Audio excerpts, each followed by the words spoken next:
বর্ধমানের বর্ধমান শহরে ভোট পরবর্তী হিংসার আবহে নতুন করে চাঞ্চল্য ছড়ালো ১ নম্বর ওয়ার্ডে। স্থানীয় সূত্রে ঝামেলার খবর পেয়ে দ্রুত ঘটনাস্থলে পৌঁছে যান পূর্ব বর্ধমানের জেলা শাসক শ্বেতা আগরওয়াল। তার সঙ্গে ছিল বিশাল সেন্ট্রাল বাহিনী ও পুলিশ বাহিনী। পরিস্থিতি পর্যালোচনা করে জেলা শাসক স্পষ্ট জানিয়ে দেন, প্রশাসন সবসময় সাধারণ মানুষের পাশে রয়েছে।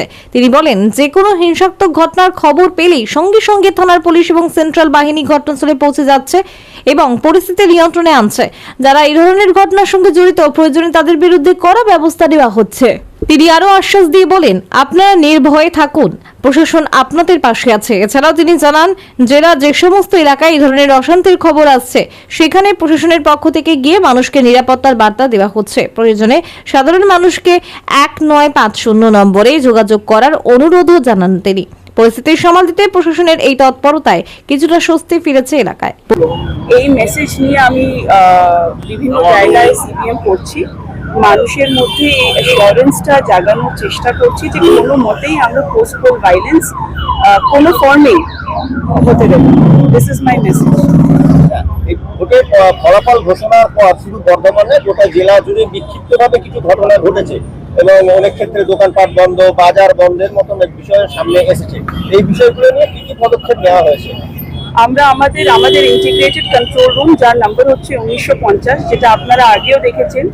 ভোটের আগে আমি যেখানেই যেতাম 1950-এর অ্যাওয়ারনেসটা ক্রিয়েট করতাম, সেটা আমরা অলরেডি আমাদের আপ অ্যান্ড রানিং আছে। আমি আবার মানুষকে ওই 1950-এ ফোন করতে বলছি যদি কোথাও ঝামেলা যদি হয় সেটা নিয়ে। তার সাথে অলরেডি আমাদের তরফ থেকে joint meeting with the police and the DFC হয়ে গেছে। যেখানে যেখানে আমাদের সেকশন 163 লাগানোর দরকার, পুলিশ যেভাবে আমাদেরকে অ্যাসেসমেন্ট করে জানাবে, আমরা সেকশন 163ও লাগিয়ে দেব। এবং আমার একটা ভিডিও আপিল পূর্ব বর্ধমান জেলাবাসীদের কাছে অলরেডি চলে গেছে, যেখানে আমি সবাইকে এটাই বলছি যে we are a peace loving nation and let us just celebrate also in peace. নিজের পাড়া প্রতিবেশীর উপর মানে কোনো অত্যাচার করে কারোরই কোনো লাভ হবে না। আমি এটা বলছি না কি হচ্ছে, but what I am saying is কি let us not indulge in it, let us not indulge in this activities. যেখানে ঝামেলা সেখানে কি পদক্ষেপ? এইগুলোই বললাম, যেখানে পুলিশ নিজের কাজ করছে, সেন্ট্রাল ফোর্সেস নিজের কাজ করছে। ফ্রম দি অ্যাডমিনিস্ট্রেটিভ সাইড আমার মেইন কাজ হচ্ছে মানুষের সঙ্গে থাকা।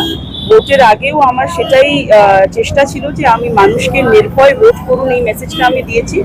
এখন আমার মেসেজ এটাই হচ্ছে যে নির্ভয় থাকুন, আমরা আছি। করছি তো অনেক জায়গায় আমরা করছি অলরেডি। পুলিশের পক্ষ থেকে কয়েকটা জায়গায় ঘোরা হয়ে গেছে। আমি এখন এখানে লক্ষ্মীপুর মাঠে এলাম, এখন নীলপুর যাচ্ছি।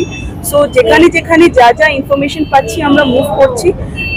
আর আপনাদের কাছে আমার এইটাই অনুরোধ, অ্যাজ এ জেলা শাসক হয়তো আমি জেলার প্রত্যেকটা কোনায় তো ঘুরতে পারবো না, বাট এই অ্যাওয়ারনেসটা আপনারা এটা আপনারা যা কভার করছেন, এটা একটা মাল্টিপ্লায়ার এফেক্ট থাকে। সেটা যেন আপনারা অ্যাওয়ারনেস ক্রিয়েট করেন যে under no circumstance we will tolerate অশান্তি অফ এনি সর্ট। ঠিক আছে।